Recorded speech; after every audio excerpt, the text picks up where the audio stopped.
Welcome back to the Ohio Farm Bureau podcast. I'm Ty Higgins at the Outlook and Policy Conference hosted by the Ohio State University's Department of Agricultural, Environmental, and Development Economics. Dr. Brent Sohngen joins me talking about energy prices here at the conference. And as you look at the global trends for energy, what are you seeing these days?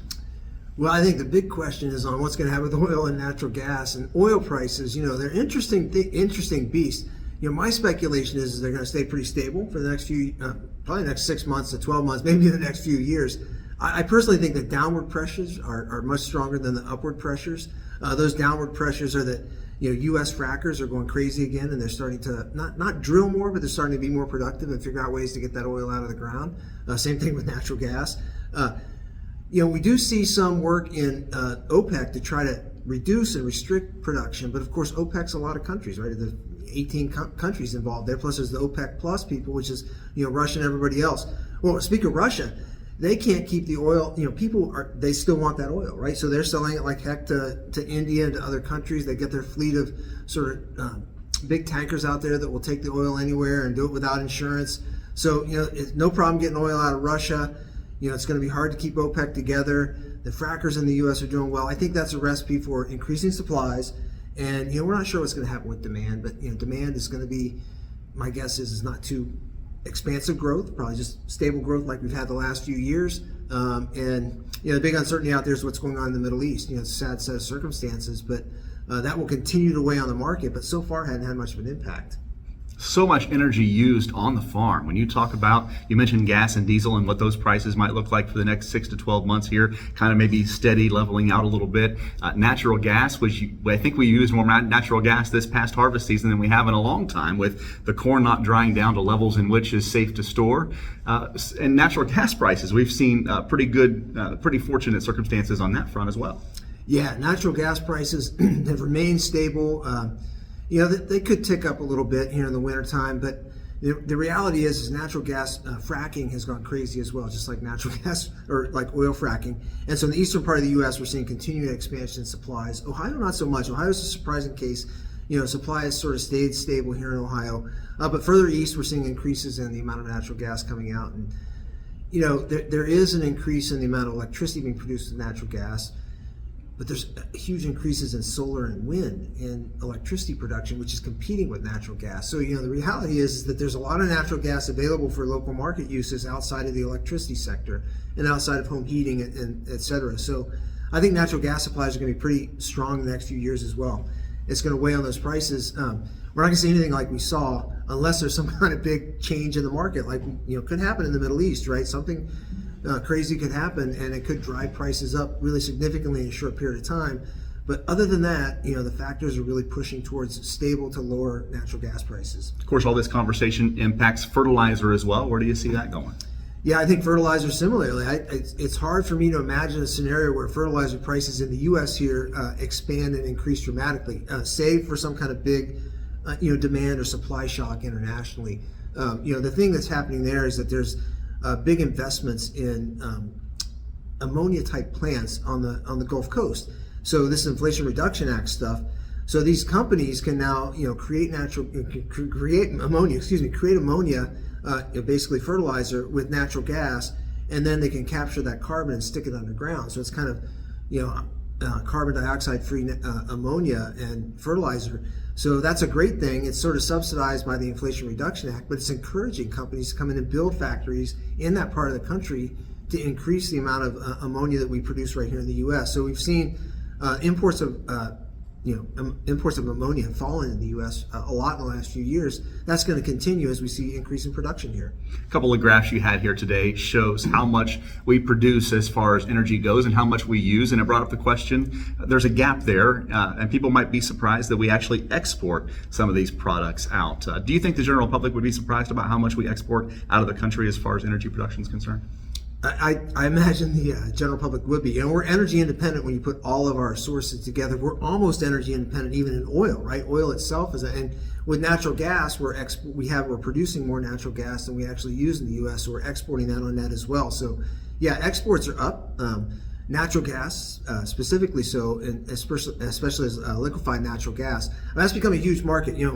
this was a lifeline for Europe. I mean, we don't think about ourselves really providing a lifeline for Europe, but when Russia invaded Ukraine and basically shut down pipelines shipping natural gas from Russia into Europe, which is maybe 30% of their sort of home heating and electricity supply in Europe, that created a huge problem there. And the question is, where are they going to get all this stuff?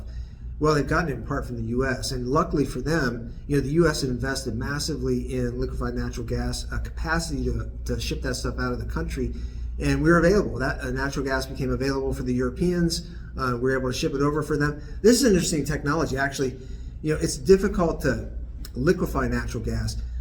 Taking it out of liquefied form, putting it in gaseous form could be done with some pretty short-term facilities. So luckily, there was some of that capacity was available in quick term to get it into Europe. They built some more long-term facilities there to do this in the longer term because they're starting to see and diversify their sources of natural gas as well.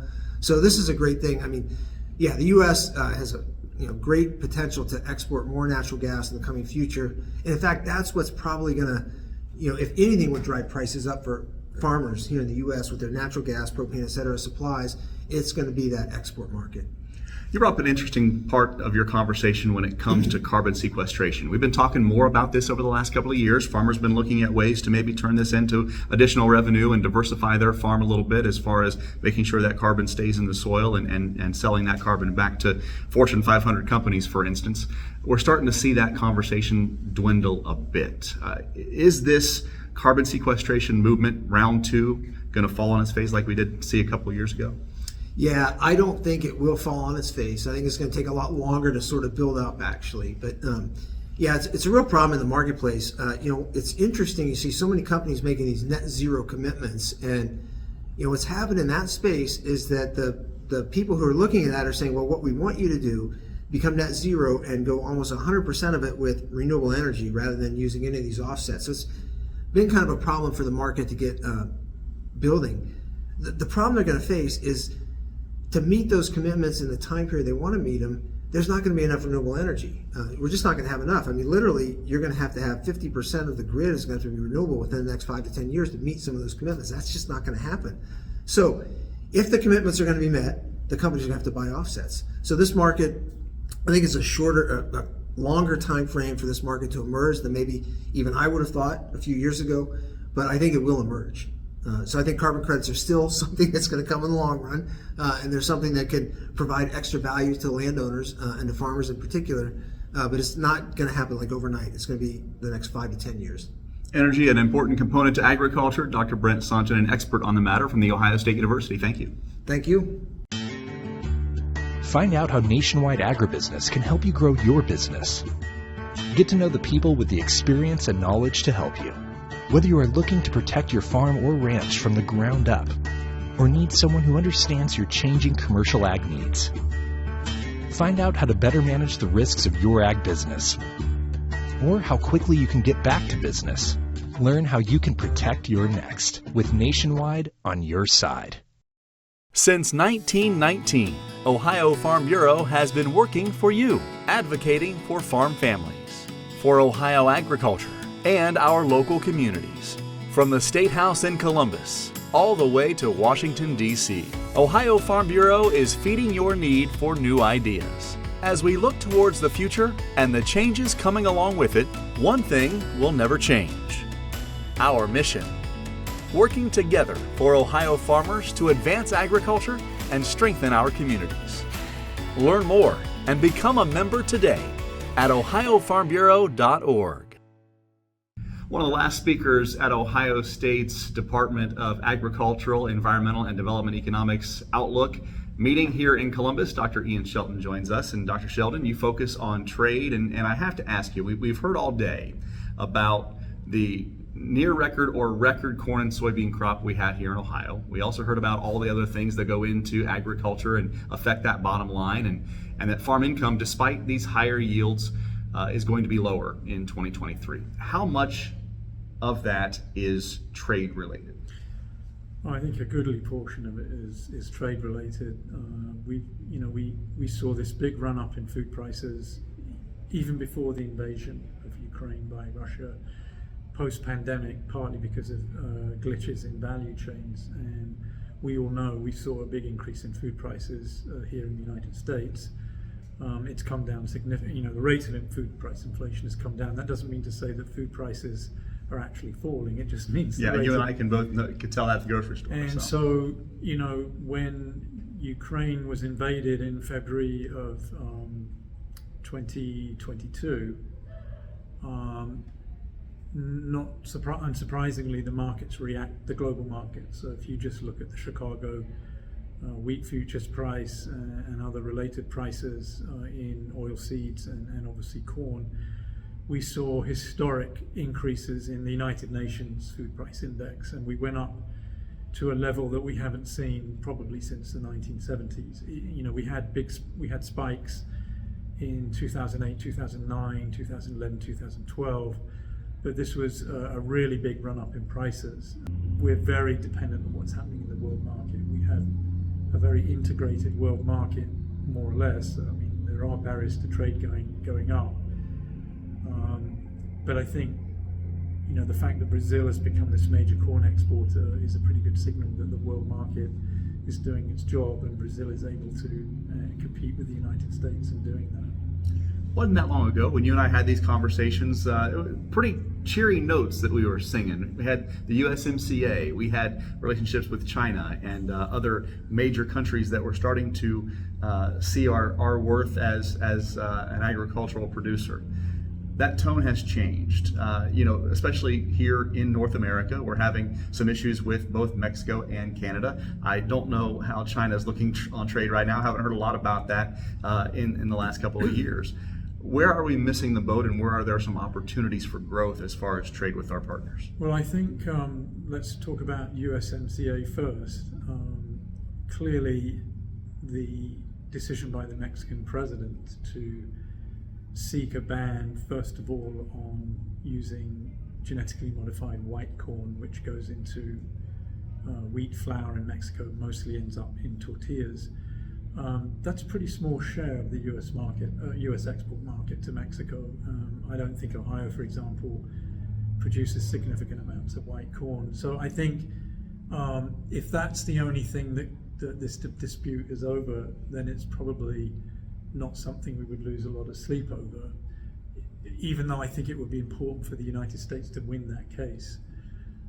What would really matter for the United States, and there would be spillover effects to Canada too. In fact, Canada is also a party to the dispute with Mexico as a third party.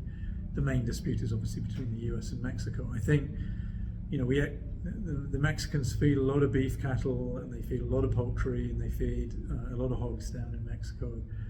And we have this integrated livestock industry in North America, with hogs being born and raised in Canada, shipped down to Mexico, then they come back maybe to be fattened up. It's a very integrated market. The Mexicans do not grow enough yellow corn to feed those animals, and if that ban were to the ban was actually postponed. It's a long run objective of the Mexican government to substitute away from yellow corn imports, both for animal feed and for human consumption. Personally, I don't see where they're going to get that yellow corn from, because I've got to believe the Brazilians, right, who we're now competing with in the world corn market, are going to be producing genetically modified corn. I've got to believe the Argentinians are. So I find it very hard to believe that Mexico could actually substitute away from American imports in any meaningful way. And I have to believe that those livestock producers down in Mexico are going to be lobbying the Mexican government pretty hard not to maintain that ban. So I think that's potentially the most important thing that would be affecting US-Mexican trade relations, and I think it's a sufficiently important dispute. Now, we've had several disputes that have already been resolved through USMCA. One with Canada on dairy, and there's a second one on dairy. If you look at the trade data, they're important to American dairy farmers, they're probably important to Canadian dairy farmers, but in the big schema of things, it's not as big a deal as corn exports to Mexico. It's one of our most important exports across the border. And if Mexico were to win the case and were to put that ban globally against US corn imports, Ohio doesn't export a lot of corn down to Mexico, but the ripple effects on prices would be huge, which is why I think Canada is a party to this dispute, because it would then affect their relationship in, the world market effect, the North American market effect would be quite significant. I mean, maybe their livestock industry would be very happy to get cheaper yellow corn from the United States, but I think there's a broader issue here of the maintaining the strength of the particular chapter of the USMCA dispute resolution mechanism that affects sanitary, phytosanitary trade barriers. This is not a tariff issue, this is a food safety issue. Always an interesting conversation, always really reminds me how interconnected we are. We certainly are in a global society. Dr. Ian Sheldon, appreciate your time and your expertise. Thank you. Yeah, thanks as always for asking me to visit with you. Thanks very much.